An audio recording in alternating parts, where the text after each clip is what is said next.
Hello, how y'all doing? My name is Wilson DeCabo, Washington. I it's supposed to be storming, and I got a chance to go outside, get some air, and in passing, I came across, I pray for wisdom and knowledge, and sometimes when you pray for wisdom and knowledge, you have to put yourself in a position to receive it. And I was talking to my old head I used to work in a barbershop with, and he started talking about history. And out of nowhere, he started talking about history. Now, me and him always sit down and we bid and we talk about things and we share information with each other. But for him to just come out of the clear blue sky and start talking about history was an opportunity for me, who is usually talking, to listen. And I understood that I had an option to not listen. I wasn't in a great mood. I had an option to not listen and to walk away. But if I chose to, I would have been walking away from what I'm about to share with you. So, in me praying for certain things, God is blessing me with courage, resilience, self-worth, all of these things that I pray for. And when I get the answers, they're not as pretty as I would like them to be. Let's just take self-worth, for example. I'm praying to God for self-worth, and once I start to pray to God for self-worth, and He starts to allow me to see my own self-worth, it also exposes bad relationships. Meaning like your family, your friends, where you have been totally displayed or dealt with under your worth. And it's hard for a person to deal with. And I speak about that because when he started talking to me about history, it was hard for me to understand. No, it wasn't hard for me to understand. It was hard for me to accept that this man, I didn't say I frowned upon him, but this man that I didn't look at as someone with knowledge or heart knew more than me.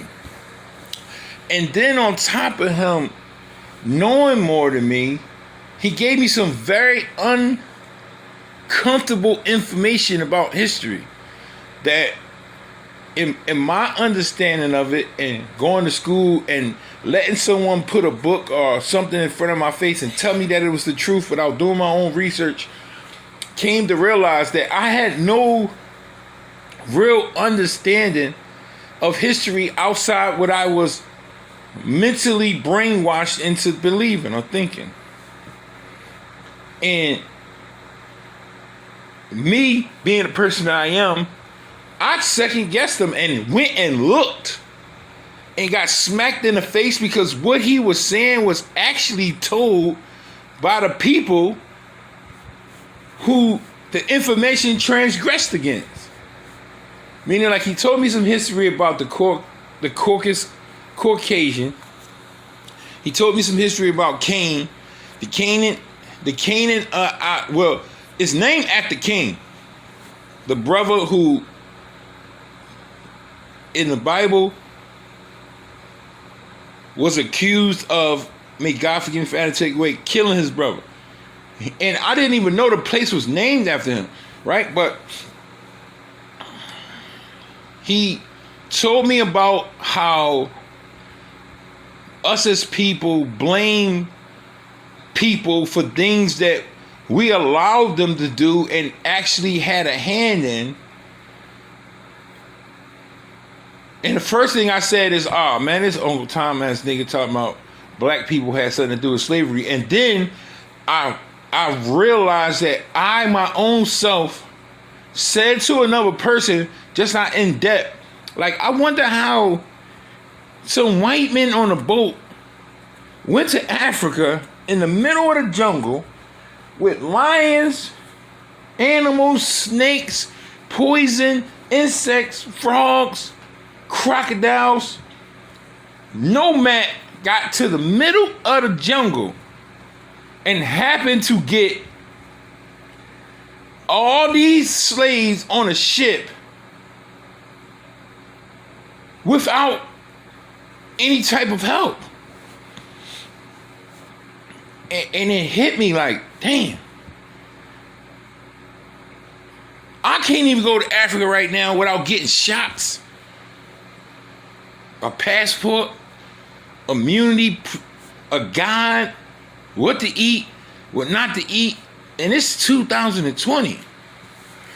So for me to believe that some random people just mistakenly, because that's what they did, went off course and landed on somewhere and got on an island, or which they betrayed to be an island was actually a continent, and just took people and just did whatever they wanted to do. That's not history. In actuality, the hard part about accepting it is it was told like that to show dominance in the person who was speaking of history. And the reason I said that is because oftentimes the winner gets to write history, meaning it's a one-way story. So you have relationships and you hear about a person breaking up and you hear about that relationship ending, but you only hear one part of the story, because 9 times out of 10, if you're hearing it, you're not going to be able to hear the other person's opinion or anything else. It's the same way about history. History was written to make the person who conquered seem impossibly undestroyable or invincible. When in actuality, upon me stumbling upon this stuff, I realized that every captain had a governmental foundation, meaning they had the captain, they had the captain mates, they had the shipmates, they had the ship decks. And a lot of time in history, they don't tell you that these ship decks were people of color.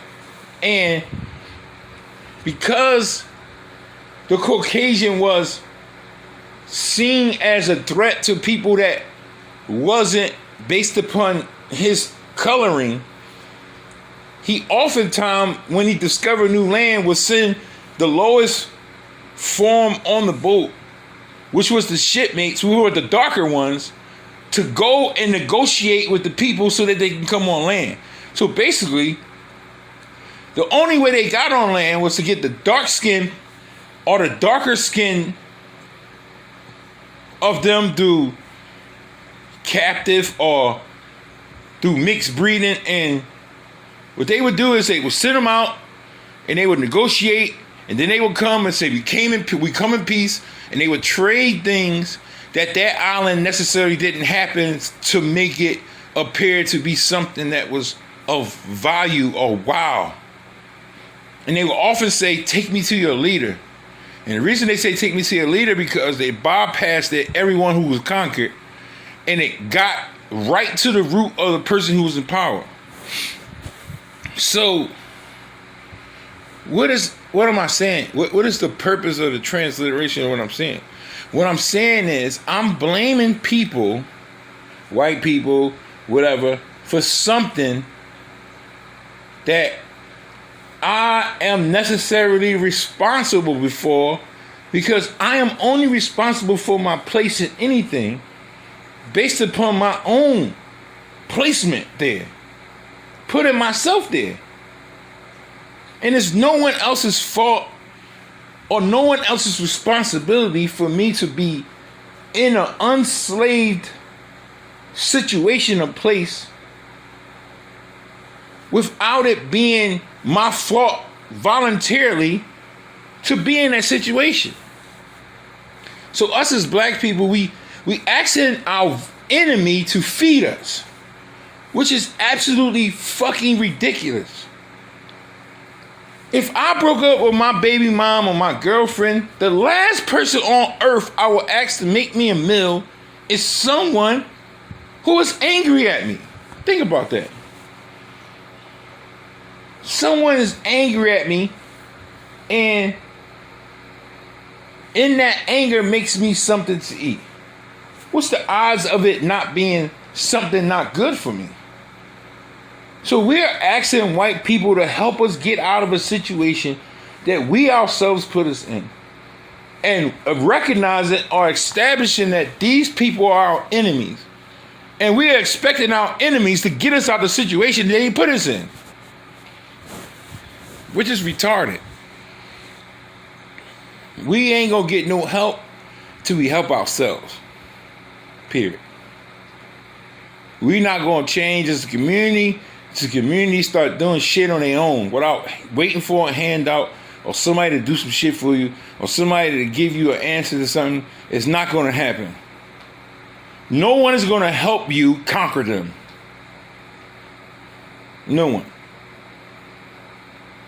It's going to aid you in doing the very thing that they did to be in a position of power over you. Suddenly it's not going to happen. So if you want to change history, help your motherfucking self. Stop looking for handouts. Stop looking for someone to come down and swoop. Stop blaming for people for shit that we've been doing to each other for years and years and hundreds of years and years and years without the help of anyone. The last time I checked, every country, and I've been in a couple, every city, and I've been in a whole lot, is basically segregated. Whites here, Puerto Ricans here, blacks here, Africans here, Chinese here, Indians here.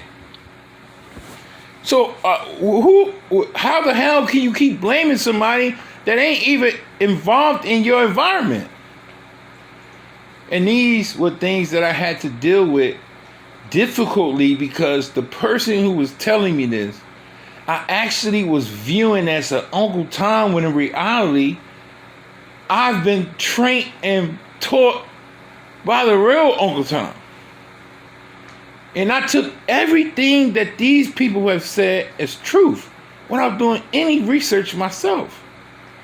Just because they put something in front of my face. If you want to know history, go find out about the real history. About really what happened, how slavery started, and I guarantee you're going to find out some real uncomfortable situations and some answers. The Cabo One.